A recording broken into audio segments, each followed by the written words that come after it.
How many of you have heard about Knights of the Golden Circle? I bet most of you have heard about Jesse James, but I want to share a book with you today. This is the book called Jesse James was one of his names, and it's a very fascinating book. The first time I read it, I thought it was a bunch of made-up stories. It just is kind of bizarre. But at the very beginning of the book, it says, "Because it is sometimes so unbelievable, the truth escapes becoming known." And I think that sums it up about a lot of the different things that are going on or have gone on in our history. But there's something in here that I found very interesting. It was on chapter 12. It's called The Knights of the Golden Circle. And I don't know if many of you know who the Knights of the Golden Circle were. It all depends on what you read.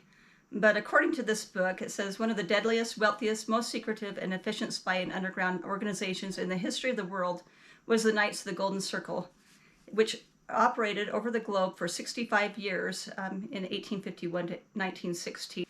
But what's really interesting is it talks about Jesse James, and it says that he was elected the treasurer and the comptroller in 1867, and Emperor Maximilian donated $12.5 million to the group.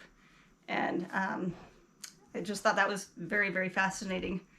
And anyway, the Knights of the Golden Circle is kind of like a CIA, kind of for an early day CIA group. But the funny thing is, so I think most people haven't even heard of them.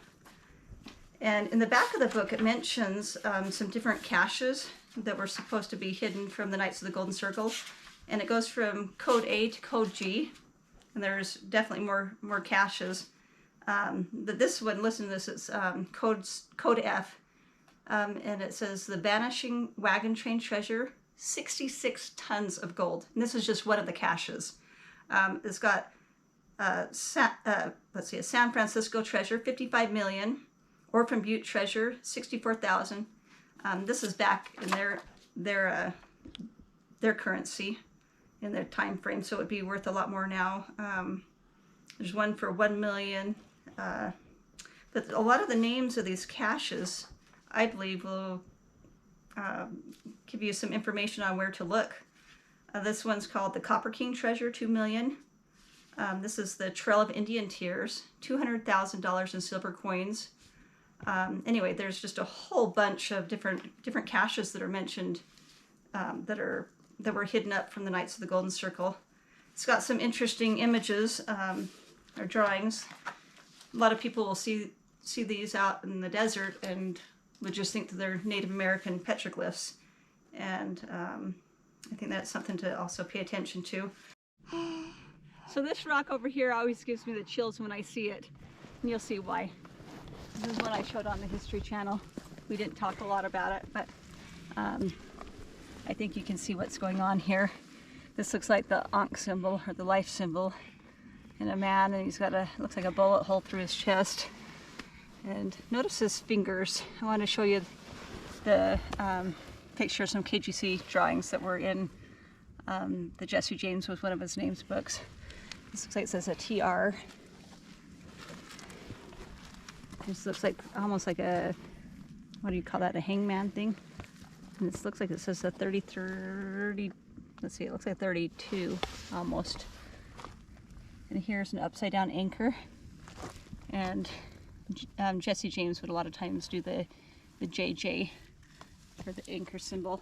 That's a lot of the Masons use anchors for their symbolism. So this panel is directly across from the other panel that I want to show you. I showed a little bit about it on the History Channel, but I want to show you some more details that we did not discuss in that. I want to show you some details on this panel. So this panel is super fascinating to me. When I first look at it, I see an Indian, and that's actually a symbol that's used in a lot of the different cache sites that I've seen. Or the chief, which is something in front of. Anyway, or of utmost importance. There's also, if you look more carefully, you can see that this is also a noose around his neck. And the Masons use the that symbol for the cable tow. And look carefully, he looks like a skull to me. If you look at his face, it's quite creepy. There's a symbolism in that as well, but look at his, this area. You can see he's got ribs.